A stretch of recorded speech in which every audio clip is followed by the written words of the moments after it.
Devotees हैं। आज का सत्र हम जयराम माधव स्टार्ट करते हैं।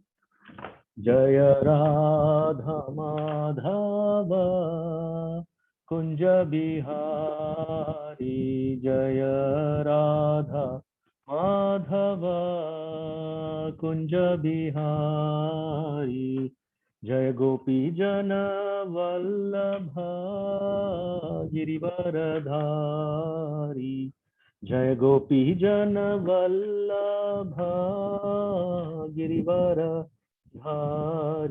जय यशोदानंदन जय ब्रज जन रंजन, जय यशोदानंदन जय ब्रज जन रंजन, जय यमुना तीरवनचारी,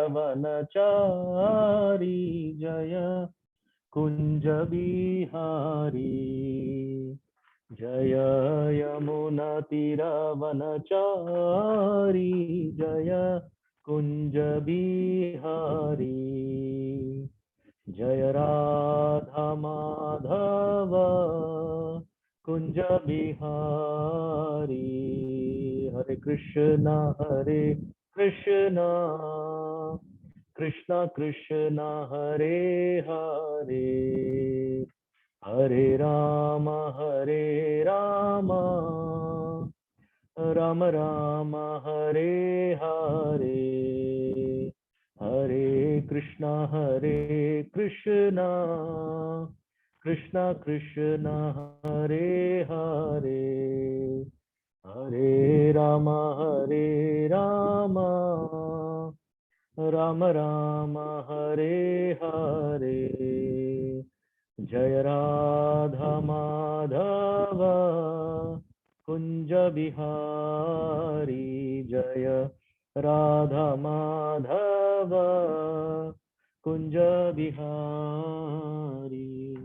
जय श्री श्री राधा नील माधव जी की जय, श्री श्री जगन्नाथ बलदेव सुभद्रा महारानी की जय, श्री श्री सीताराम लक्ष्मण हनुमान जी की जय, श्री श्री गौर निताय जी की जय, श्री श्री प्रहलाद नृसिंहदेव भगवान की जय, श्रील प्रभुपाद की जय, श्री महाविष्णु स्वामी गुरुदेव निताय गौर प्रेमानंद। ओम नमो भगवते वासुदेवाय, ओम नमो भगवते वासुदेवाय, ओम नमो भगवते वासुदेवाय। ओम अज्ञानतिमिरन्धस्य ज्ञानाञ्जनशलाकया चक्षुरुन्मिलितं येन तस्मै श्रीगुरवे नमः।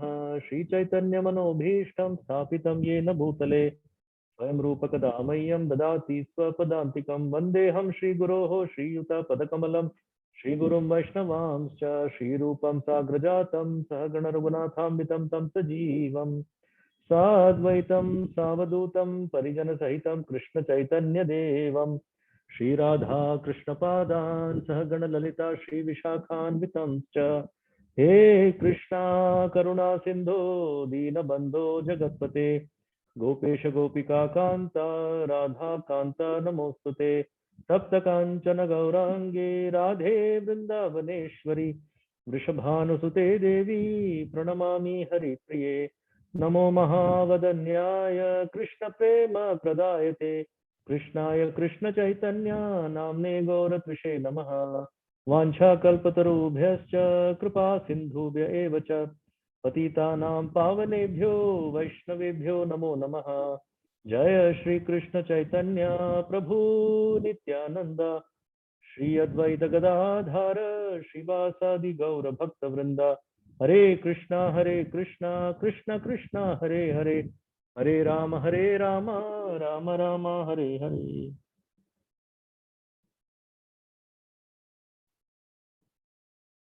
तो हरे कृष्णा सारे भक्तों को सादर प्रणाम करते हैं। आज का सत्र हम पिछले सत्र में, पिछले गुरुवार को हमने इसी शीर्षक, इसी विषय में चर्चा की थी, महाजनों ये न कथा सपंथा, जहाँ पे हमने प्रहलाद महाराज की स्तुतियों के बारे में देखना आरंभ किया था। शुरू के 3-4 स्तुतियां हमने देखी थी। हालांकि उनकी स्तुतियां बहुत ज्यादा है, 40 के करीब स्तुतियां हैं।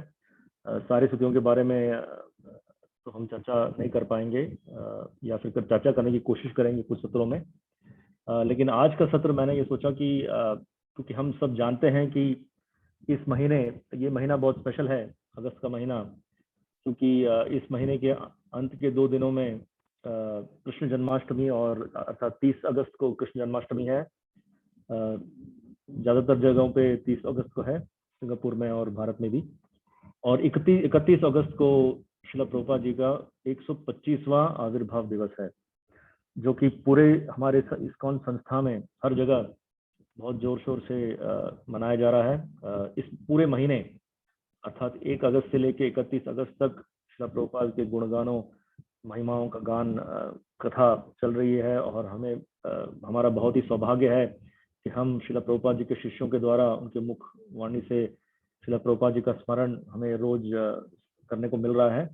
तो आज का भी हम, आज का जो सत्र है उसमें भी हम श्रील प्रभुपाद जी के बारे में सुनेंगे। और क्योंकि हम प्रहलाद महाराज के चर्चा हमने अभी तक खत्म नहीं की है, तो हम देखेंगे किस तरह से प्रहलाद महाराज की शिक्षाओं और स्तुतियों में हम देखते हैं कि किस तरह से श्रील प्रभुपाद ने उसे व्यावहारिक रूप में हमारे कृष्ण भावना मित्र संघ में किस तरह से उन शिक्षाओं, उन स्तुतियों का आचरण किया, और किस तरह से उन्होंने हमें सिखाया कि किस तरह से कृष्ण भावनामृत जीवन को जीना चाहिए, व्यावहारिक रूप से, केवल सिद्धांत रूप से नहीं कि हम केवल शास्त्रों का ज्ञान पढ़ें, सीखें और लेकिन हमारे जीवन में उससे कुछ फर्क न पड़े।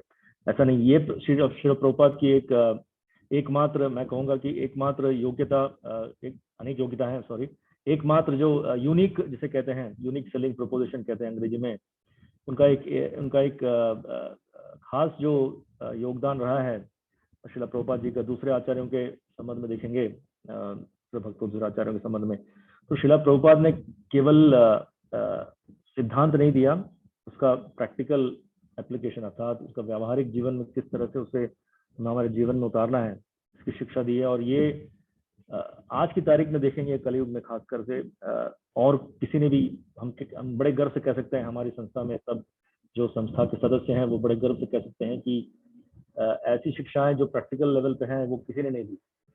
और मेरा खुद का अनुभव है कि जब मैं शुरू में श्रील प्रभुपाद जी की जब भगवद गीता पढ़ना आरंभ किया था, तो थोड़ा बहुत तो मुझे फर्क डेफिनेटली लग रहा था कि दूसरे किताबों से अलग है। लेकिन जब गुरु महाराज के आश्रय में हम आए, प्रभुपाद जी की कृपा से, भगवान की कृपा से, महाराज की कृपा से, उन्होंने जब हमें शिष्य के रूप में स्वीकार किया। भले हम हमारी कोई क्वालिफिकेशन नहीं है, लेकिन फिर भी उनकी कृपा है हम सारे बद्ध जीवों के लिए। तो उसके बाद जब महाराज की शिक्षाओं के द्वारा जब श्रील प्रभुपाद को जानने की कोशिश की, तो एकदम फर्क पड़ गया पहले श्रील प्रभुपाद जी किताब पढ़ने में और बाद में। तो ये होता है गुरु परंपरा का प्रभाव हमारे जीवन में। और इसीलिए हर जगह देखते हैं कि जब तक हमारा संबंध गुरु परंपरा के साथ नहीं होगा, तो तब हमें कभी भी आध्यात्मिक ज्ञान नहीं मिल सकता है। आध्यात्मिक ज्ञान छोड़िए, इवन भौतिक क्षेत्र में भी अगर हमें कुछ सीखना है तो हमें गुरु को एक्सेप्ट करना पड़ता है। किसी कॉलेज में जाके, यूनिवर्सिटी में जाके टीचर के पास बैठ के सुनना पड़ता है, तभी हम शिक्षा ग्रहण कर सकते हैं और आगे बढ़ सकते हैं भौतिक क्षेत्र में भी। तो आध्यात्मिक क्षेत्र में तो और भी आवश्यक है, क्योंकि आध्यात्मिक जो ज्ञान है वो हमारे इंद्रियों के परे है। इंद्रियों के परे होने के कारण हमारे जो इंद्रियों की जो सीमा है उसके परे है। तो हम जितना भी हमारी इंद्रियों पे बल पर कुछ सीखने की कोशिश करेंगे या ज्ञान प्राप्त करने की कोशिश करेंगे, उससे हम असफल ही होंगे। तो इसलिए बहुत जरूरी है कि हम एक ऊपर से आने वाली स्रोत को स्वीकार करें। दो दिव्य ज्ञान जो है, जैसे पिछले सत्र में हम देखा था कि अवरोह पंथ कहा गया इस ज्ञान की प्राप्ति के मार्ग को। अवरोह पंथ अर्थात वो ज्ञान ऊपर से नीचे आता है, ना कि हम नीचे से ऊपर उसका प्रयास करें, जैसे साधारण तौर पे हम देखते हैं। हमारे खुद के प्रयास पे नहीं है। तो गुरु और कृष्णा की कृपा से ही हमें ये ज्ञान प्राप्त हो सकता है, और इसीलिए गुरु परंपरा का होना बहुत ही आवश्यक है। और इसका जो महत्व है हमारे जीवन में, श्रील प्रभुपाद ने बहुत स्पष्ट रूप से दिया है। मैं ये नहीं कर रहा हूँ कि दूसरे आचार्यों ने दिया, लेकिन इतना स्पष्ट रूप से, जो जैसे कि हमारे जैसे जो मूढ़ लोग हैं और जो बद्ध जीव हैं, अपने बारे में कह रहा हूँ, कि हमारे समझ में आने के लिए इतना आसान बना दिया उसको कि हमारे जैसे लोग भी उसको स्वीकार कर सकते हैं बड़ी आसानी से। उसमें कुछ ज्यादा कुछ तपस्या, कुछ बहुत बड़ा अध्ययन करने की कोई जरूरत नहीं है। बस आप केवल विनम्र स्वभाव से अगर ज्ञान को प्राप्त करेंगे, एक गुरु के साथ बैठकर, उनके पद पर बैठकर, या फिर दूसरे शुद्ध भक्तों के मुख से वाणी जो निकल रही है उसको सुनेंगे, तो अपने आप हमारे दिव्य ज्ञान की प्राप्ति होगी, और साथ साथ भक्ति भाव भी बढ़ेगा। तो ये शिला प्रभुपाद जी का बहुत ही यूनिक योगदान रहा है। बहुत ही उनके तो गुण तो अनगिनत हैं, जितना भी बोले वो कम है, लेकिन हमारे चेतना के शुद्धिकरण के लिए हम शिला प्रभुपाद जी गुणगान करने की कोशिश करेंगे, और देखेंगे किस तरह से प्रहलाद महाराज की स्तुतियों में को शिला प्रभुपाद ने हमारे संस्था में उतारा है और हमारे लिए शिक्षा दी है।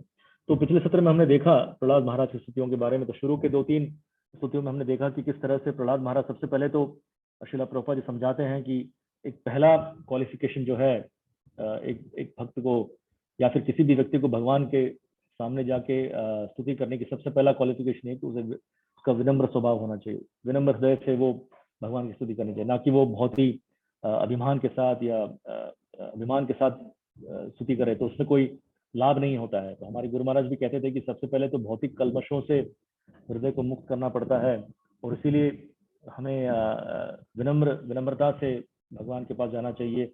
ये पूरा ज्ञान होना चाहिए हमें कि हम तुच्छ हैं और भगवान महान है।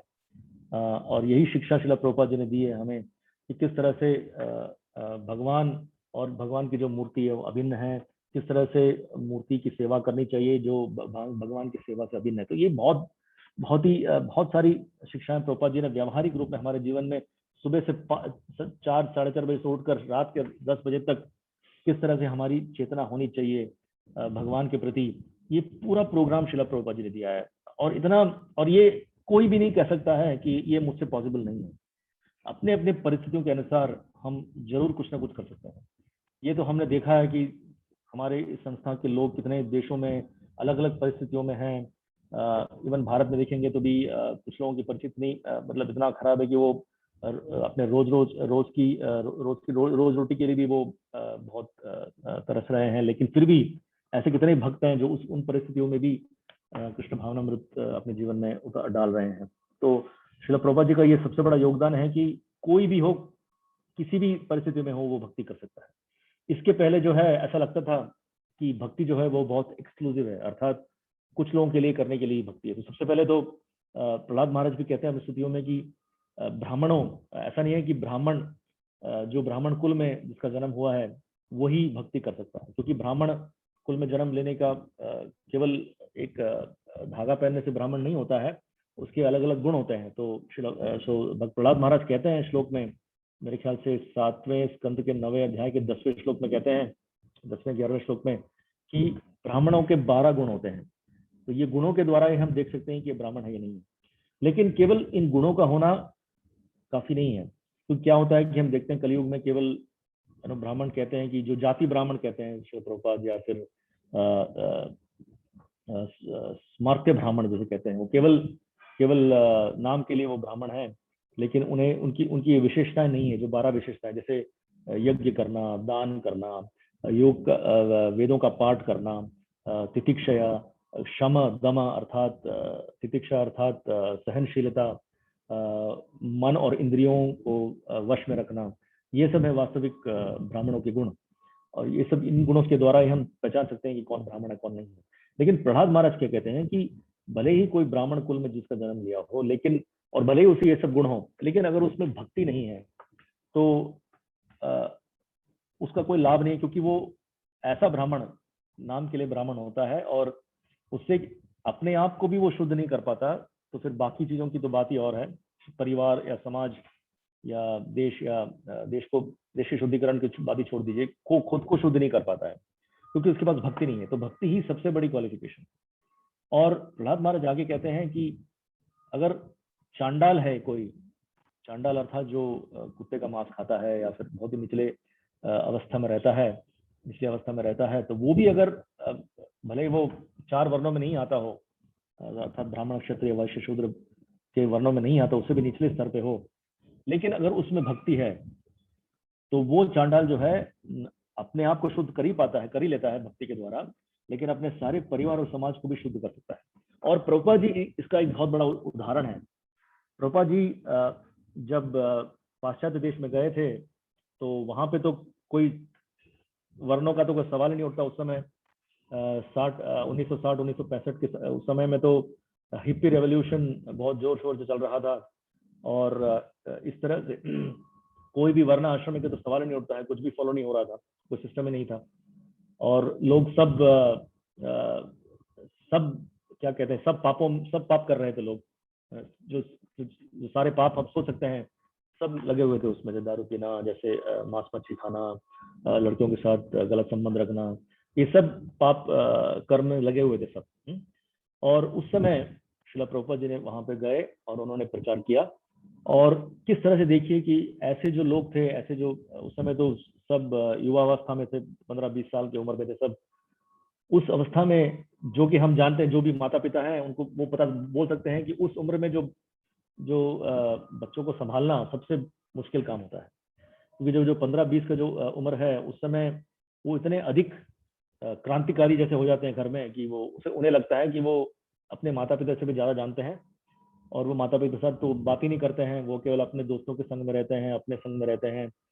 तो बहुत ही मुश्किल है। मेरा खुद का बेटा है तो मैं मुझे एक्सपीरियंस है इसका, और दूसरे लोगों को भी, दूसरे लोगों से बात करके भी मुझे पता चलता है कि ऐसा है कि वो उस अवस्था में उनको उपदेश देना बहुत ही मुश्किल है।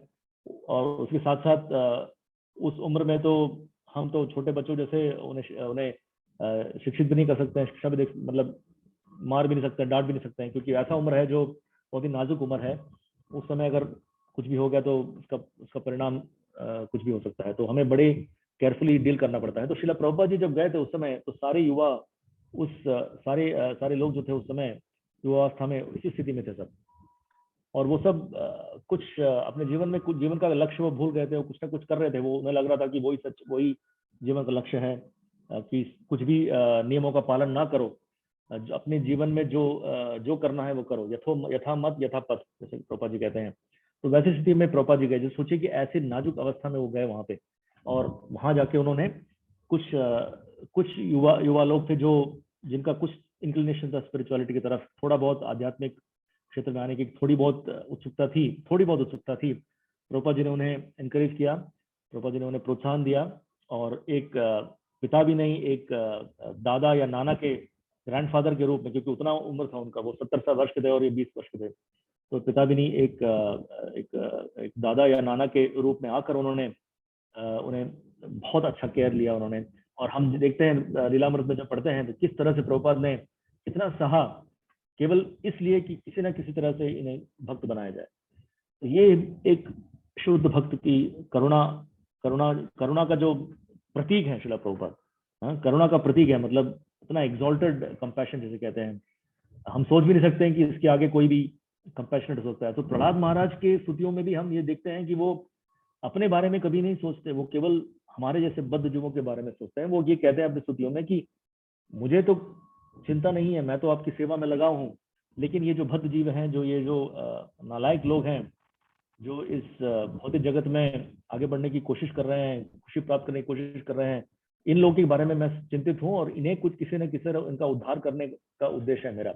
और यही चीज प्रभुपाद जी ने अपने जीवन में शिक्षा में हम देख सकते हैं कैसे श्रील प्रभुपाद ने यही किया। पाश्चात्य देश में पहले जाकर उन्होंने अपने भारत में बहुत कोशिश की, पहले हम देखते हैं, लेकिन सफलता नहीं मिली उतनी। ये भी कृष्णा का ही प्लान था कि किस तरह से प्रभुपाद जी को पाश्चात्य देश जा सके और वहां पे वो इस भावना में, कृष्ण भावना में का संगठन करें और उसके बाद पूरे जगत में फैलाएं। ये कृष्णा का प्लान था। तो श्रील प्रभुपाद जी एक निमित्त बन के जैसे कृष्ण चाहते थे वैसे ही उन्होंने किया। देखिए ये भी एक शुद्ध भक्त का एक प्रतीक है कि वो कभी भी अपने आप निर्णय ले लेता है, वो हमेशा भगवान के आदेशों का पालन करता है, और शुद्ध होने के नाते वो जानते हैं कि किस तरह से भगवान परमात्मा स्वरूप आदेश दे रहे हैं, और वो सुनते हैं और उस आदेश का पालन करते हैं। तो इस तरह से प्रभुपाद जी ने धीरे धीरे आरंभ किया। कुछ लोग शुरू में आए थे जो उत्सुक थे, उनको और प्रोत्साहन दी, और धीरे धीरे वो आने लगे। और जिस तरह से उन्होंने हरिनाम जप का उच्चारण शुरू किया, सुनना शुरू किया, श्रवण करना शुरू किया, भगवान की कथा का श्रवण करना शुरू किया, धीरे धीरे उनकी चेतना का शुद्धिकरण होना शुरू हो गया। और वो धीरे धीरे प्रभुपाद जी की सेवा में लगे। और प्रभुपाद जी ने ऐसा नहीं किया कि जाके सीधा कहे नहीं नहीं आपको 4 नियमों का पालन करना पड़ेगा, आपको 16 माला जप करना पड़ेगा, ऐसा नहीं। श्रीला प्रभुपाद जी ने धीरे धीरे धीरे बड़ी ही सहनशीलता के साथ उन्हें उनके साथ उनके लेवल पर जाकर प्रभुपाद जी ने उनसे आचरण किया, व्यवहार किया, और धीरे धीरे उनके स्तर से उन्हें धीरे धीरे उठाया। ये एक शुद्ध भक्त का बहुत क्या जैसे मैंने कहा था करुणा का प्रतीक है श्रीला प्रभुपाद की, अपने हमारे स्तर पर आकर उन्होंने हमारा उद्धार किया। श्री वैष्णव संप्रदाय में ऐसा ऐसा माना जाता है कि भगवान जो वैकुंठ में बैठ के सोचते हैं कि किस तरह से इन बद्ध जीवों को वापस बुलाया जाए, तो भगवान ने सोचा कि, और इसीलिए भगवान अवतार लेते हैं इस जगत में, कई अवतार के स्वरूप आते हैं, लेकिन हम देखते हैं कि अवतार स्वरूप आने के बाद भी जब अवतार का समय खत्म हो जाता है और वापस चले जाते हैं भगवान वैकुंठ धाम, तो वो देखते हैं कि मेरे आने से कुछ लोगों का उद्धार तो हुआ है, लेकिन अभी भी कितने सारे बद्ध जीव इस जगत में पीड़ित हैं, उनका क्या करूं। तो इसीलिए भगवान क्या करते हैं कि आचार्य को भेजते हैं। भगवान, क्योंकि भगवान और हम में इतना फर्क है कि कभी कभी भगवान भले ही हमारे स्तर पे आ जाएं, लेकिन फिर भी वो भगवान है, तो वो फर्क तो रहता ही है हमेशा। तो भगवान को ऐसा लगता है कि शायद इसी कारण मेरा अवतरण लेना, भगवान मतलब पूरे जगत का उद्धार करना शायद इसीलिए संभव नहीं है, और इसीलिए चैतन्य महाप्रभु भी भक्त स्वरूप में आए। ये भी एक कारण है चैतन्य महाप्रभु आने का, कि वो भक्त का भाव लेकर आए थे। तो भक्त का भाव लेकर आएंगे तो वो ईश्वर के प्रति, भगवान के प्रति जो प्रेम का भाव है उसको पूरी तरह से दर्शा सकते हैं, और उससे हमें शिक्षा भी दे सकते हैं कि इस तरह से भक्ति भाव या प्रेम भाव की भावना को बढ़ाना है। इसीलिए वो आचार्य को भेजते हैं, और ऐसे श्रील प्रभुपाद जी भी इसीलिए इस जगत में आए हमारे उद्धार करने के लिए। और आचार्य होने के नाते वो और आसानी से हमारे साथ मेल जोल उनका हो सकता है, जिसे भगवान को लगता है कि मेरे साथ पॉसिबल नहीं है ऐसा करना। इसलिए वो चैतन्य महाप्रभु के भक्त स्वरूप में आए और अपने दूसरे आचार्यों को भेजा उन्होंने। तो श्रील प्रभुपाद जी भी ऐसे हैं, एक शुद्ध भक्त हैं, भगवान के नित्य पार्षद हैं, लेकिन भगवान की इस इच्छा की पूर्ति करने के लिए वो इस जगत में आए कि किस तरह से बद्ध जीवों को उद्धार करें। और इसीलिए प्रभुपाद जी अपनी निष्ठा और अपने उस आदेश पर हमेशा जुड़े रहे, डटे रहे, और कभी भी वो अपने गुरु के आदेशों या और भगवान के आदेशों का हमेशा उन्होंने हृदय में बनाए रखा उसे। इसलिए कभी भी वो विचलित नहीं हुए, भले ही परिस्थितियां कितनी भी विकट हो जाएं, लेकिन हमेशा वो कभी भी विचलित नहीं हुए, और हमेशा वो अपने लक्ष्य की तरफ बढ़ते गए और हम सब लोगों को साथ में लेते गए। तो श्रील प्रभुपाद जी एक तात्पर्य में, इसी स्तुतियों में एक तात्पर्य में कहते हैं कि स्मार्त ब्राह्मण या फिर ये जाति ब्राह्मण जो है, जैसे मैंने पहले कहा था, वे हमेशा इस प्रभुपाद जी पर आरोप लगाते थे कि आपने ऐसे कैसे चंडालों और म्लेच्छों को ब्राह्मण बना दिया, क्योंकि उनकी धारणा ये है कि जो जन्म से ब्राह्मण होता है, जो ब्राह्मण कुल में जन्म लेता है, वही ब्राह्मण होता है, और कोई किसी को ब्राह्मण बन नहीं सकता कोई। तो ये हम देखते हैं शास्त्रों में ऐसा कभी नहीं है, ऐसा कहीं नहीं कहा गया है कि जन्म के बल पे कोई ब्राह्मण बनता है। गुण और कर्म, हमेशा शास्त्रों में देखेंगे तो गुण और कर्म के बारे में ही कहा गया है, किस तरह के गुण और किस तरह के कर्म है, उससे ही ये निर्धारित किया जा सकता है कि कौन ब्राह्मण है और कौन नहीं, या फिर दूसरे वर्ण के जो है। तो श्री प्रभुपाद जी ने सिखाया शास्त्रों के अनुसार कि भले ही हम किसी भी हमारा जन्म किसी भी निम्न परिस्थिति में हो, लेकिन शिक्षा के द्वारा, ट्रेनिंग के द्वारा हम ब्राह्मण बन सकते हैं, हमारे गुणों का विस्तार हो सकता है, हमारे कर्म बदल सकते हैं, और उसी तरह से हम ब्राह्मण बन सकते हैं। और यही श्री प्रभुपाद जी ने सिद्ध किया। हाँ, और अब देखिए इस युग में, इस समय में तो ऐसा कोई नहीं उदाहरण हम सोच सकते हैं श्रील प्रभुपाद जी के अलावा जिन्होंने ये करके दिखाया, संभव किया, कि सिद्ध किया। और यही हमारे महाजनों की जो इच्छा है, उनकी जो करुणामय, जो उनकी करुणा जो स्तुतियों में आती है बाहर, जैसे प्रहलाद महाराज हुए, दूसरे महाजन हुए, इन सारे महाजनों की जो इच्छा जो थी, श्रील प्रभुपाद जी ने उसकी पूर्ति की। इसलिए श्रील प्रभुपाद इतने महान है और इतने प्रिय है भगवान और सारे महाजनों को, कि सब लोगों ने, ऑफकोर्स दूसरे युगों में तो थोड़ा आसान था ये करना, लेकिन कलयुग जैसे युग में ऐसा करना इतना मुश्किल ही नहीं, इतना नामुमकिन भी है कि किस तरह से लोगों का उद्धार हो सकता है। और श्रील प्रभुपाद ने करके दिखाया है। और जैसे तो श्रील प्रभुपाद जो तात्पर्य में लिखते हैं कि ऐसे ब्राह्मण लोग हैं जो हमेशा प्रभुपाद जी पे आरोप लगाते हैं कि ऐसा तो करना शास्त्रों के विरुद्ध है, लेकिन प्रभुपाद जी उसमें लिखते हैं कि देखिए आप प्रहलाद महाराज जब कहते हैं कि एक जो ब्राह्मण नाम के लिए जो जन्मा है वो अपनी शुद्धि तो नहीं कर सकता और दूसरों की शुद्धि भी नहीं कर सकता, लेकिन जो ऐसे म्लेच्छ भाषा देश में जो जैसे मैंने कहा वर्ण नहीं है, तो ऐसे म्लेच्छ परिवार में जन्म होने के बावजूद वो एक भक्त बनकर अपनी शुद्धि तो, अपनी चेतना की शुद्धि तो कर ही रहे हैं। लेकिन प्रभुपाद जी एक उदाहरण देते हैं कि एक भक्त जो थे उनके साथ में उस समय यूएस में उनकी माता का देह त्याग करने का समय आ गया था, और वो तो उन्होंने तो कभी भक्ति नहीं की थी, लेकिन उनके जो पुत्र थे ये तो श्रीला प्रभुपाद जी के साथ जुड़े रहे और वो अच्छे भक्त बने। लेकिन वो हमारे अपने उनकी माता के साथ हमेशा रहते थे, कभी कभी जाते थे मंदिर से, कभी मिलने जाते थे। जब उनका अंतिम समय आया तो उनकी माता ने कृष्ण के बारे में पूछा, कृष्ण के बारे में सुना और पूछा भी और सुना भी, और इस तरह से उन्होंने देह त्याग किया। तो ये सिद्ध होता है कि जो भले ही कोई भी परिस्थितियों में हो, लेकिन अगर उनके साथ संबंध में उनके परिवार में कोई भी अगर भक्त बन गया तो वो सबसे बड़ा कल्याणकारी काम होता है। तो ये इसमें कोई दो राय नहीं है। हर जगह शास्त्रों में देखते हैं कि सबसे बड़ा कल्याणकारी कार्य, भगवत गीता में भी भगवान ने कहा है, प्रभुपाद जी भी तात्पर्य में कहते हैं कि सबसे बड़ा वेलफेयर वर्क जो है दैट इज डिस्ट्रीब्यूटिंग कृष्ण भावनामृत का प्रचार करना सबसे बड़ा कल्याणकारी कार्य है जगत में। और कोई भी कल्याणकारी कार्य हम देखते हैं वो केवल शरीर के साथ संबंधित है, या कुछ चैरिटी का दान दे या फिर कुछ प्रसाद वितरण करें। प्रसाद वितरण अच्छी बात है, कोई गलत बात नहीं है, लेकिन वास्तविक जो कृष्ण भावनामृत का जो वितरण करते हैं, प्रभुपाद जी के ग्रंथों का जो वितरण करते हैं, उसके द्वारा कृष्ण भावनामृत से लोगों को प्रेरित करते हैं कि किस तरह से भक्त बनना चाहिए, वो सबसे बड़ा कल्याणकारी है। क्योंकि बाकी जो सारे कल्याणकारी जो कल्याण के जो कार्य हैं वो देह से संबंधित है, इसीलिए वो सीमित है। वो हमें इस जगत के उस तरफ, उस पार, अर्थात इस मृत्यु संसार के उस पार जाने में हमें कोई मदद नहीं कर सकता। केवल भक्ति ही, कृष्ण भक्ति से ही हम इस जन्म रूपी, इस संसार रूपी भौतिक जगत के पार जा सकते हैं आध्यात्मिक जगत में। तो ऐसा श्रील प्रभुपाद जी कहते हैं, और ये इससे सिद्ध होता है कि जो प्रहलाद महाराज कहते हैं परिस्थितियों में, वो वास्तविक रूप में श्रील प्रभुपाद जी ने करके दिखाया। तो आज हम इसी के बारे में देख रहे हैं कि किस तरह से प्रहलाद महाराज की स्थितियों से हम देख सकते हैं कि श्रील प्रभुपाद ने उससे क्या अपने जीवन में उतारा और किस तरह से पूरे कृष्ण भावनामृत का प्रचार किया। देखते हैं कि किसे सिद्धांतों को रखकर, ऐसा नहीं कि प्रभुपाद जी ने कुछ अलग करके दिखाया जो सिद्धांतों के अलग, किसके बाहर है, सिद्धांतों को मद्देनजर रखते हुए उन्होंने सब कुछ करके दिखाया, और यही श्रील प्रभुपाद जी की महानता है। और आगे देखते हैं, हम देखते हैं कि श्रील प्रभुपाद जी कहते हैं, प्रहलाद महाराज आगे कहते हैं अपनी स्तुतियों में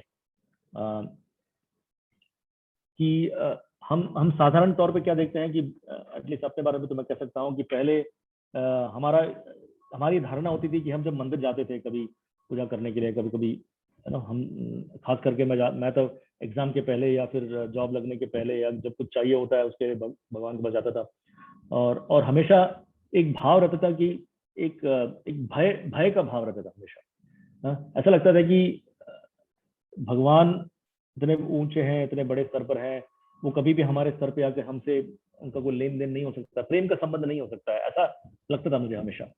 और ये साधारण तौर पे हम देखते हैं, ऐसा ही लोगों की चेतना ऐसी होती है कि हमें भगवान से, क्योंकि ऐसा सिखाया गया है, ऐसा भी असंप्रदायिक बातें कही गई हैं, सबको सिखाई गई हमारी, कभी कभी हमारे परिवार की परंपरा या फिर अलग अलग लोगों से सुनने को मिलता है, बुजुर्गों से सुनने को मिलता है कि हमेशा हमेशा भय के साथ रहना चाहिए, हमेशा डर लगना चाहिए भगवान का, इसलिए हमें पूजा करनी चाहिए भगवान की। ऐसा नहीं कि कोई प्रेम के भाव से कोई पूजा करे, लेकिन श्रील प्रभुपाद जी ने ये बहुत ही साफ साफ बताया है कि भगवान एक सर्वोत्तम पुरुष है, हम उनके अंग हैं, तो वो हमारे सबसे परम पिता हैं।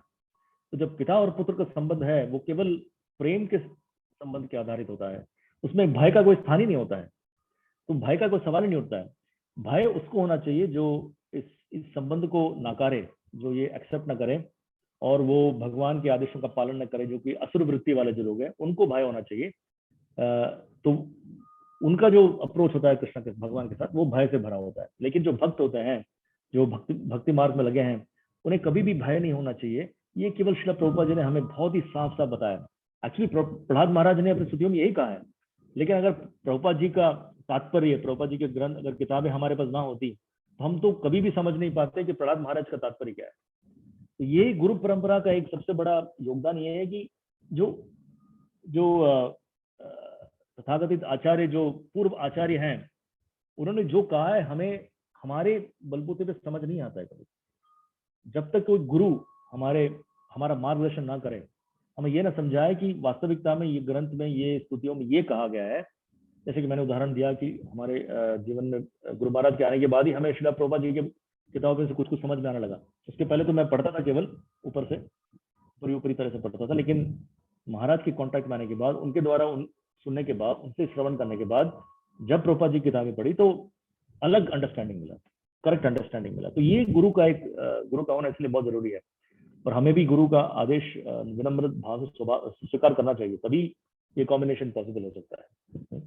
तो यही प्रभुपाद जी ने बहुत अच्छे समझाया कि प्रहलाद महाराज जो कह रहे हैं वो ये कह रहे हैं कि कभी भी भगवान से भयभीत नहीं होना चाहिए। और यही प्रहलाद महाराज अपने स्तुतियों में कहते हैं कि वो जब नरसिंहदेव भगवान का घोर रूप देखते हैं, अगर आप देखेंगे अगर बाह्य दृष्टि से तो उतना घोर रूप है कि कोई भी देख के भाग जाएगा, किसी को भी प्रेम का भाव नहीं आएगा। लेकिन प्रहलाद महाराज इतने भक्तिमय थे, वो कृष्णमय थे वो, कि उन्होंने देखकर उन घोर रूप को देख के भी कभी उन्हें कोई भी भय नहीं हुआ। और वो कहते हैं स्तुतियों में कि मुझे आपका एक घोर रूप को देख के कोई भी भय नहीं हो रहा है, क्योंकि हम जानते हैं कि आपका अवतरण केवल हमारी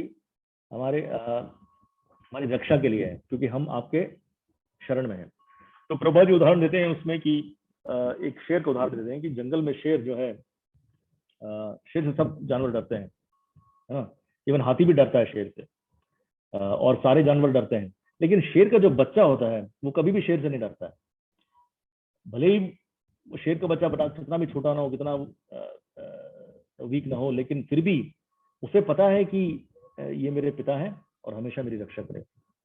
और कभी कभी श्रीला प्रभुपाद जी उदाहरण देते हैं कि जब शेर अपने बच्चे को मुंह में लेके चलता है, देखा होगा आपने, तो ऐसा लगता है बाहर दृष्टि की वो तड़प रहा है, लेकिन उसमें केवल प्रेम का संबंध है, क्योंकि वो जो पिता जो शेर है वो अपने बच्चे की रक्षा कर रहा है, क्योंकि उस बच्चे ने अपने पिता का शरण लिया है। ये फर्क होता है भक्तों में और अभक्तों में। अभक्त वो दूसरे जानवर जैसे रहो जो हमेशा शेर से भयभीत होकर भागते हैं, लेकिन जो भक्त है वो उस शेर के शिशु जैसा है, जो हमेशा ये जानता है कि मैंने अपने पिता का शरण, परम पिता का शरण लिया है, तो हमेशा मुझे रक्षा मिलेगी भगवान से। तो ये प्रेम का संबंध जब एस्टेब्लिश हो जाता है तो हमारा जो नजरिया पूरा बदल जाता है। हम कभी भी फिर भगवान के प्रति भयभीत होकर या फिर कुछ पाने के लिए भगवान के पास नहीं जाते हैं, क्योंकि हम भी हमारे माता पिता के पास जाते हैं हमेशा ये सोच के थोड़ी जाते हैं कि मुझे अपने पिता से कुछ चाहिए, हमारे माता से कुछ चाहिए। नहीं, वो प्रेम का संबंध है। हमेशा हम उनकी सेवा में या उनके बारे में पूछताछ करते हैं, कैसे हैं। तो ये संबंध जो है, यही संबंध हमारे भक्त का कृष्ण के साथ है, भगवान के साथ है। और ये चीज श्रील प्रभुपाद जी ने बहुत ही साफ तरीके से बताया। और मैं तो ये खुलेआम कह सकता हूँ कि और किसी के द्वारा हमें ये शिक्षा नहीं मिल सकती। भले ही वो उन्होंने अपनी शिक्षाओं में बताया हो, लेकिन हमें इतने साफ तरीके से, इतने आसान तरीके से किसी ने इतना समझाया नहीं, कि बहुत ही अच्छी तरह समझाया कि भगवान कौन है, हम कौन है, हमारा संबंध क्या है, और वो संबंध का आधार केवल प्रेम के ऊपर है। तो ये प्रहलाद महाराज कहते हैं, और ये श्रीला प्रभुपाद जी ने करके दिखाया आगे। तो हम यही देख रहे हैं आज की प्रहलाद महाराज की स्तुतियों में और श्रीला प्रभुपाद के जीवन में कितना मेल जोल है।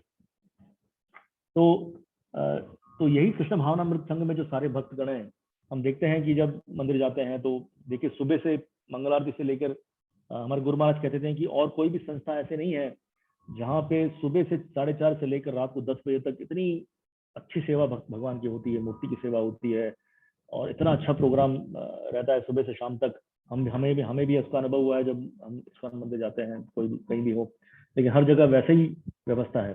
श्रील प्रभुपाद जी का यही अमेजिंग कंट्रीब्यूशन है कि हर जगह उन्होंने वैसा ही सिस्टम रखा है, और सब लोग जो प्रभुपाद के अनुयायी हैं वास्तविक रूप में वो यही फॉलो कर रहे हैं। तो ये श्रील प्रभुपाद जी देखिए कितना अच्छा उन्होंने प्रैक्टिकल प्रोग्राम दिया है हम सबके लिए, हम सबके बेनिफिट के लिए। तो इसके आगे फिर प्रहलाद महाराज कहते हैं, तो कहते हैं कि इस भौतिक जगत में वो कह रहे हैं कि वो बड़ी अनुकंपा प्रकट कर रहे हैं हमारे बुद्ध जीवों के लिए।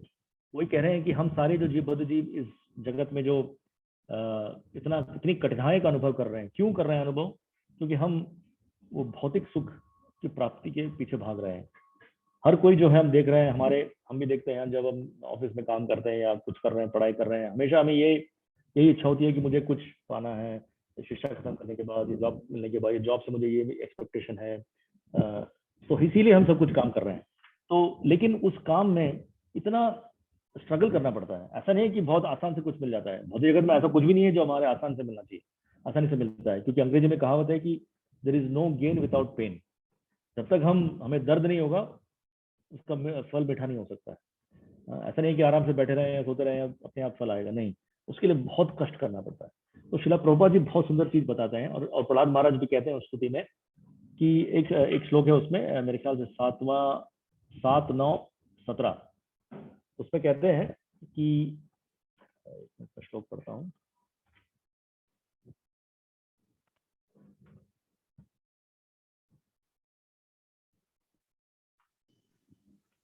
यस्मात् प्रिया अप्रिय वियोग संयोग जन्म शोकाग्निना सकल योनिषु दश्यमानः दुःखौषधम तदपि दुःखम अतद्याहम। ये गुरु महाराज को बहुत पसंद है ये तीसरा लाइन, दुःखौषधम तदपि दुःखम अतद्याहम भ्रूमन भ्रमामि वदमे तवदास योगम। तो प्रहलाद महाराज कहते हैं, तो नरसिंहदेव तो कह रहे हैं, ए महान है परमेश्वर, प्रिय तथा अप्रिय परिस्थितियों के संयोग के से तथा उनसे बिछुड़ने के कारण मनुष्य स्वर्ग या नरक लोकों में अत्यंत शोचनीय स्थिति को प्राप्त करता है। तो वो कह रहे हैं कि भले ही हम स्वर्ग में हो या नरक में हो, हमारी स्थिति जो है वो शोचनीय है। तो ऐसा लगता है कि स्वर्ग में जाने से इतना सुख की प्राप्ति होती है, लेकिन वास्तविकता में स्वर्ग हो या नरक हो, हम इस भौतिक जगत के अंदर हैं, और भौतिक जगत के अंदर होने के कारण हम 3 ताप और ये जन्म मृत्यु जरा व्याधि से बंधे हुए हैं। तो वास्तविकता में इसमें क्या सुख है? कोई सुख नहीं है। तो हम इस अग्नि में, संताप की अग्नि में जल रहे हैं। यद्यपि इस दुखमय जीवन से निकलने की अनेक औषधियां हैं, किंतु भौतिक जगत में ये औषधियां दुखों से भी अधिक कष्टकारक है। तो बहुत सुंदर चीज कहते हैं प्रहलाद महाराज कि हम कुछ दुख का निवारण करने के लिए कुछ काम करते हैं, है ना। जैसे हमारे पास कुछ पैसे की दिक्कत हो, हमें कुछ और पैसे कमाने हैं, तो पैसा ना होना एक दुख है हमारे लिए, और उसके लिए, उसका निवारण करने के लिए हम और पैसे एकत्रित करते हैं, या फिर वो कभी कभी ऐसा भी होता है कि हम पाप के रास्ते से चले जाते हैं कभी कभी, क्योंकि हमें पैसा चाहिए। तो उसका जो परिणाम क्या होता है, वो जो शुरू में जो दुख था कि मेरे पास पैसा नहीं है, उससे भी बड़ा दुख होता है उस दुख के निवारण, उसका दुख का निवारण करना। समझ रहे ना? दुख का निवारण जो है वो शुरुआत के दुख से भी अधिक दुखमय होता है, कष्टकारक होता है। तो यही भौतिक जगत का नियम है। हम हमारे दुखों का निवारण करना चाहते हैं, लेकिन जो भी हम मार्ग अपनाते हैं वो दुख से भी बड़ा कष्टदायक होता है। और यही भौतिक जगत का नियम है, और यही प्रहलाद महाराज बहुत सुंदर तरीके से कहते हैं। इसीलिए वो अंत में कहते हैं कि अतएव मैं सोच रहा हूं कि इसकी एकमात्र औषधि आपकी सेवा में संलग्न होना है। कृपया मुझे ऐसी सेवा को उपदेश दें। तो शिला प्रभुपाद जी के बारे में देखेंगे तो, जैसे मैंने कहा कि वो पाश्चात्य देश में गए थे, तो सब लोग इतने दुखमयी थे, वो इतने कष्ट ढा रहे थे उस दुख का निवारण करने के लिए, लेकिन वो सफलता उन्होंने प्राप्त नहीं की। तो प्रभुपाद जी जब कृष्ण भावनामृत का संदेश लेके गए वहां पे, तो सारे युवा जब आए, तो प्रभुपाद जी ने क्या किया, हर व्यक्ति के पास कुछ ना कुछ उसकी भगवान की दी हुई कुछ गुण होते हैं, कुछ शक्ति होती है। प्रभुपाद जी ने क्या किया, ऐसे जो सबके पास जो शक्ति निवेशित थी भगवान के द्वारा, उन सब शक्तियों को भगवान की सेवा में लगाया। उदाहरण के तौर पर देखेंगे तो सबसे पहले हम देखते हैं प्रभुपाद लीलामृत में कि प्रभुपाद के बहुत वरिष्ठ भक्त शिष्य थे श्याम सुंदर प्रभु जी। अभी भी वो हमारे साथ हैं, और उनकी जो कथाओं को सुनते हैं तो बहुत ही आनंद होता है प्रभुपाद जी की कथा को सुनने में। आपने सुना होगा, नहीं तो आप सुनिए श्याम सुंदर जी के बारे में। तो श्याम सुंदर जी वो अपने पहले एक कारपेंटर थे, वो कारपेंटरी उन्हें पता थी।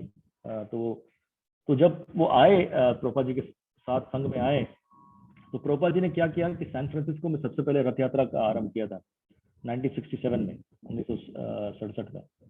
तो नेचुरली रथ यात्रा के लिए जगन्नाथ बलदेव सुभद्रा जी की मूर्ति लानी थी, क्योंकि वो मूर्तियां जाती हैं, हम रथ यात्रा में हम देखते हैं भगवान की मूर्ति।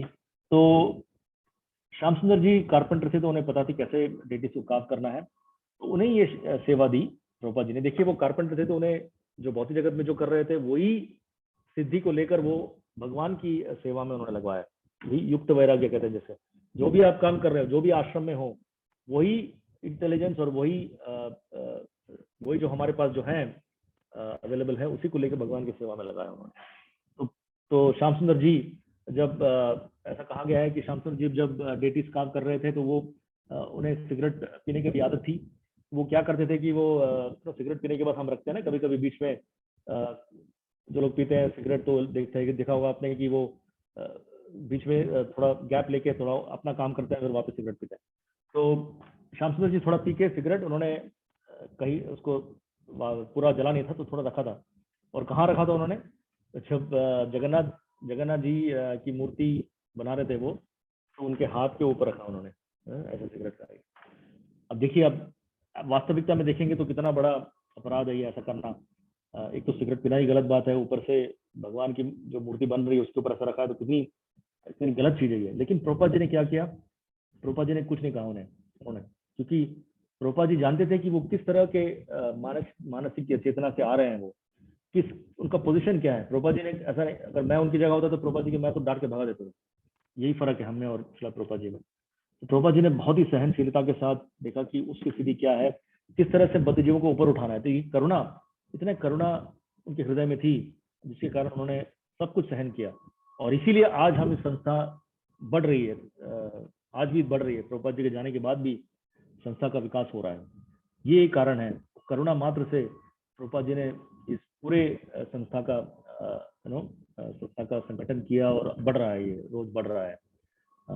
तो शिला प्रभुपाद जी ने जब समझाया उन्हें कि ऐसा मत रखो यहाँ पे, बट बहुत प्रेम से समझाया और श्याम सुंदर जी समझ गए। और आज देखिए वो कितने बड़े भक्त हो गए।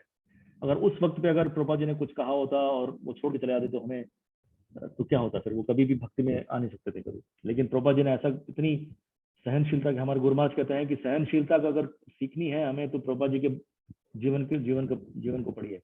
और महाराज बहुत विनम्र भाव से कह रहे थे कि वो तो स्वयं भी जब द्वारका मंदिर, राजकोट मंदिर जब कंस्ट्रक्शन चल रहा था तो बड़ी बड़ी विकट परिस्थितियां आई, तो महाराज जी कह रहे थे लेक्चर में कि वो लीलामृत पढ़ के अपने आप को इंस्पायर कर रहे थे, अपने आप को प्रभुपाद जी के जीवन से प्रेरणा ले रहे थे कि किस तरह से प्रभुपाद जी ने कहा होगा तो हमें भी कुछ ना कुछ सहना अपने जीवन में सहन करना ही चाहिए।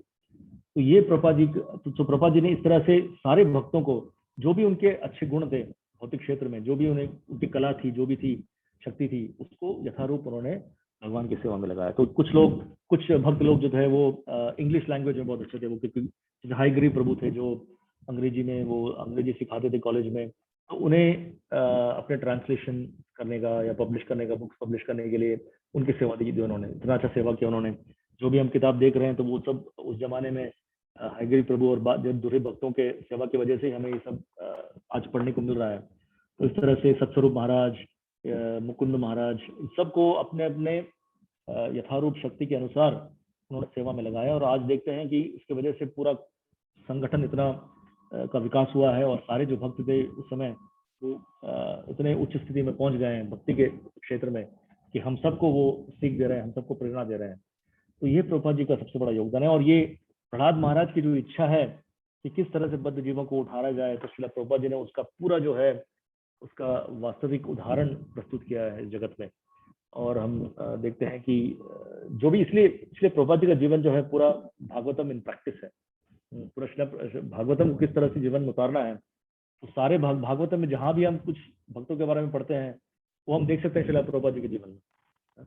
तो पूरी तरह से भागवतम का जो है एक क्या कहें उसका, भागवत का स्वरूप ही है वो। एक भागवतम दो तरह के होता है ना, एक किताब होता है और एक भक्त होता है। तो उस भक्त का जो स्वरूप है भागवत का स्वरूप, वो श्रील प्रभुपाद जी हैं।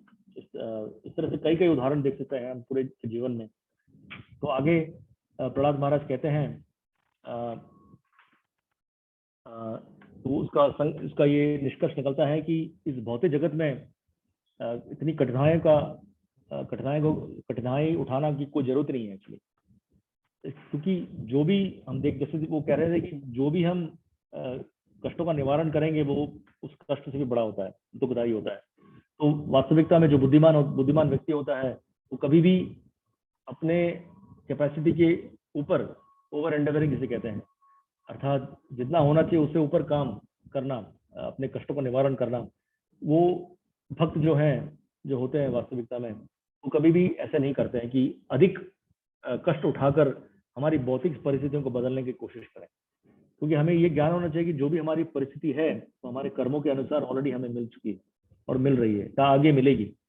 इसीलिए मैं ये नहीं कर रहा हूँ कि हमें कुछ नहीं करना चाहिए, जितना हमसे हो सकता है करना चाहिए, लेकिन बहुत ज्यादा नहीं करना चाहिए। ऐसा नहीं होना चाहिए कि हम कोशिश कर रहे हैं और नहीं हो रहा है। एक स्तर के बाद हमें ये लगना चाहिए कि मेरे लिए नहीं है, वो जो भी मेरे लिए है मुझे मिल चुका है, या फिर जो भी मिलने वाला है वो भगवान के द्वारा कृपा से मिल जाएगा। तो जो भी समय हमें बचता है हमारा, वो केवल भक्ति में लगाना, भक्ति का विकास करने में लगाना चाहिए।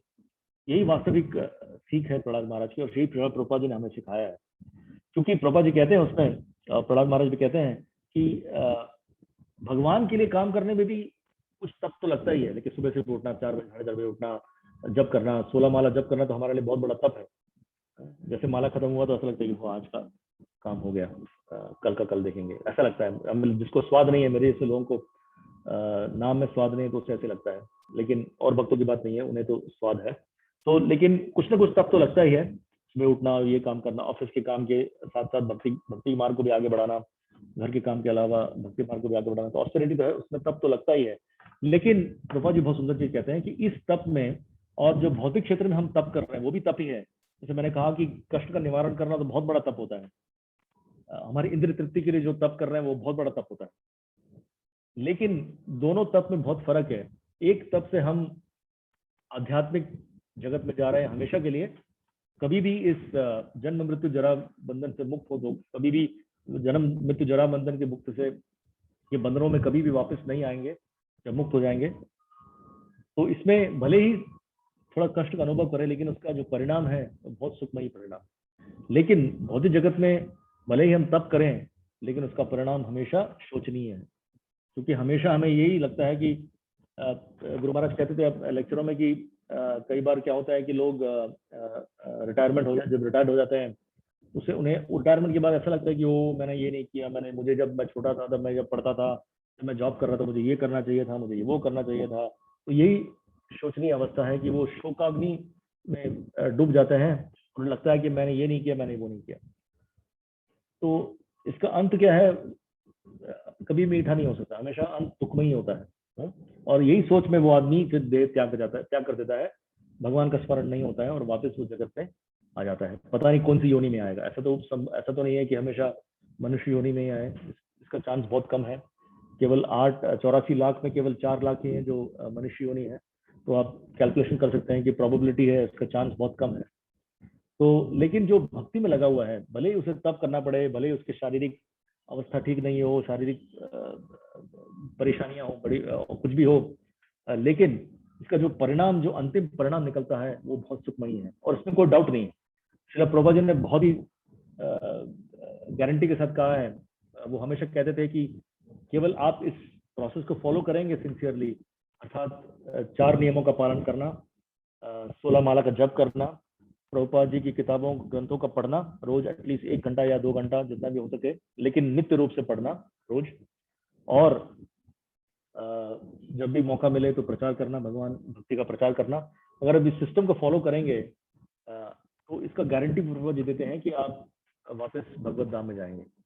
और प्रभुपाद जी कहते थे कि हमेशा भले ही भगवान बड़ी स्ट्रिक्ट हो, भगवान का आदेश है भगवत गीता में कि सर्वधर्मान परित्यज्य माम एकम शरणम व्रज, मतलब बहुत ही मुश्किल लगता है वो आदेश। तो भले ही भगवान स्ट्रिक्ट हो, लेकिन भक्त, जब एक शुद्ध भक्त का रिकमेंडेशन होता है तो भगवान भी मान लेते हैं। ऐसा कहा जाता है कि इसलिए जैसे वृंदावन में सब कहते हैं कि श्रीमती राधा रानी को अगर तुष्ट करेंगे, संतुष्ट हो जाएगी, वो उनकी संतुष्टि होगी, तो भगवान भी अपने आप संतुष्ट हो जाता है।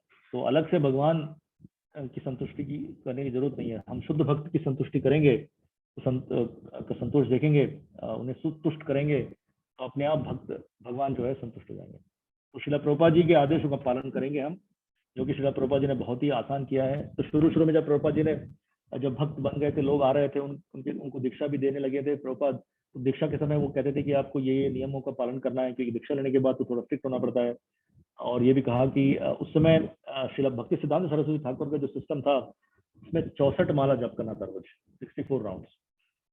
तो यही शुरू में प्रभुपाद जी ने उन्हें कहा 64 माला, लेकिन सब लोग बोले कि 64 माला तो हमसे पॉसिबल ही नहीं है, हमारे पास कहाँ, मैक्सिमम 1-2 घंटे में हम जब कर सकते हैं 64 राउंड, मतलब 8-9 घंटे लगेंगे, पॉसिबल ही नहीं है। तो शिला प्रभुपाद जी ने कहा ठीक है, आप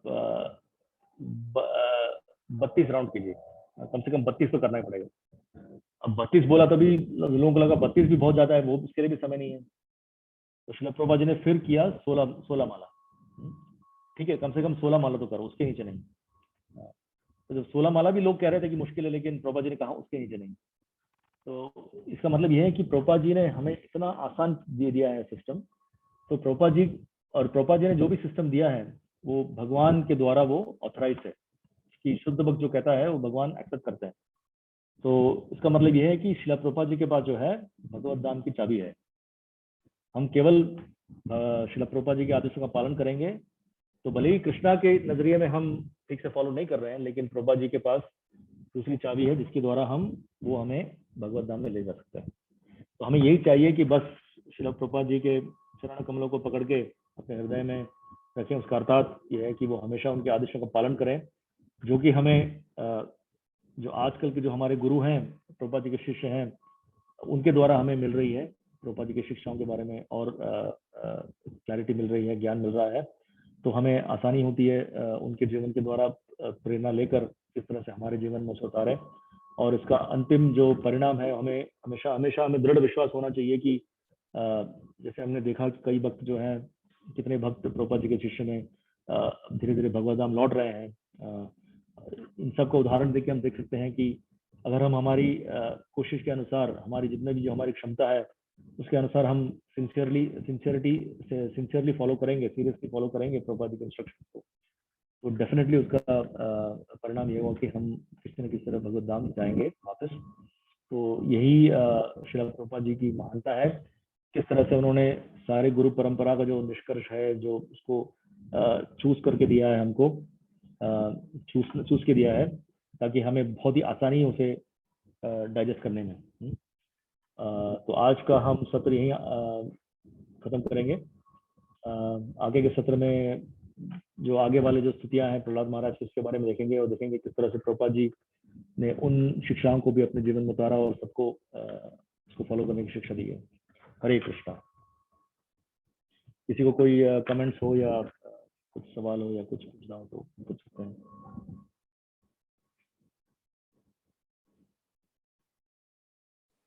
हरे कृष्णा। किसी का कोई प्रश्न या कमेंट है तो आप कर सकते हैं।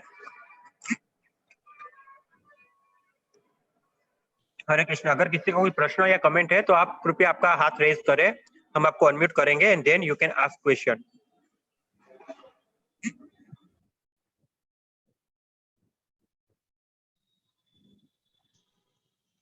हरे कृष्णा प्रभु, मेरा एक सवाल है। हाँ बोलिए प्रभु जी, बात प्रभु। हाँ प्रभु जी, एक्चुअली अगर हमको गुरु पर फेथ इंक्रीज करनी हो तो कैसे कर सकते हैं? गुरु परंपरा में गुरु पर अगर स्पिरिचुअल मास्टर पर फेथ इंक्रीज करना है, हाँ तो how can we develop faith? हाँ, तो बहुत अच्छा सवाल पूछा प्रभु जी। मेरे अपने जीवन से मैं उसको उदाहरण देता हूँ कि जब मैं सिंगापुर में आया था 2006 में, तो भगवान की कृपा से भक्तों का संग मिला। तो मेरी असीम क्या कहूँ मैं, असीम भाग्य है मेरा कि उस समय देवकीनंदन प्रभु जी हमारा सबसे पहला संपर्क हुआ था।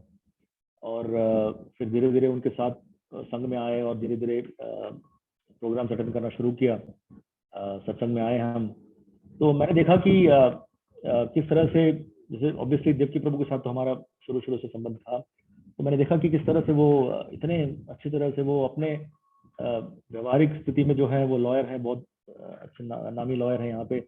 वो अपना काम तो कर ही रहे हैं, साथ साथ इतनी अच्छी भक्ति कर रहे हैं और इतना अच्छा प्रचार कर रहे हैं, और इतने उनके वाक्य भी इतने सुंदर होते हैं ना, इतने अच्छी तरह से बात करते हैं। तो मुझे लगा कि ऐसा कैसे संभव हो सकता है कि इतने पीसफुल एटमॉस्फेयर में कैसे कोई रह सकता है, क्योंकि मुझे तो उसका कोई अनुभव नहीं था।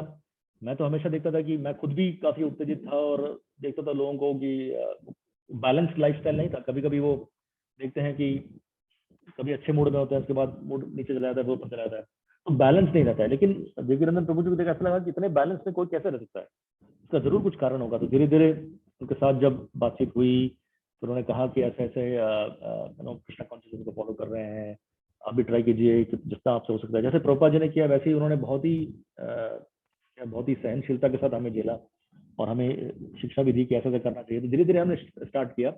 और दूसरे हमारे गुरु भाई भी जो है यहाँ पे, रघुनंदन प्रभु, मदन मोहन प्रभु, दीनवत्सल प्रभु, जो महाराज के अन्य शिष्य हैं यहाँ पे, उनके साथ भी संबंध हुआ और मैंने देखा कि वो भी वैसे फॉलो कर रहे हैं अच्छी तरह से जीवन में। तो मुझे ऐसा लगा कि ऐसे कैसे फॉलो कर सकते हैं। तो मैंने नेचुरली पूछा कि आप किसके शिष्य हो, आपने किससे दीक्षा ली है। तो फिर उन्होंने कहा कि गुरु महाराज के नाम दिया। तो देखिए कि केवल गुरु महाराज को के बारे में तो मुझे कुछ पता नहीं था, उनका नाम ही सुना था मैंने, तो मुझे तो कुछ पता नहीं था उनके बारे में। लेकिन उनके शिष्यों के द्वारा, उनका जो शिष्यों का जो व्यवहार था, उसके द्वारा मुझे महाराज के प्रति आकर्षण हुआ। फिर धीरे धीरे उनके लेक्चर सुनना शुरू किए।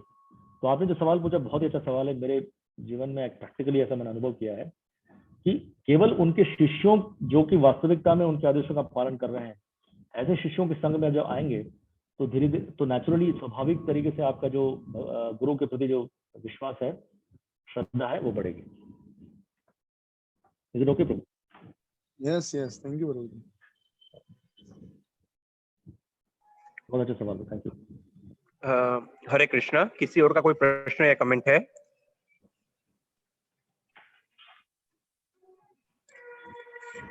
आई थिंक प्रभु जी किसी का कोई प्रश्न या कमेंट नहीं है। तो अब हम ये लेक्चर की पूर्णाहुति की तरफ आगे बढ़ते हैं। तो मैं इस्कॉन मंदिर राजकोट के प्रमुख वैष्णव सेवा प्रभु जी की तरफ से स्वयं प्रकाश प्रभु जी का खूब धन्यवाद करना चाहता हूँ, जिन्होंने following the footsteps of great devotees इस विषय के ऊपर आज हमें इतना सुंदर लेक्चर दिया।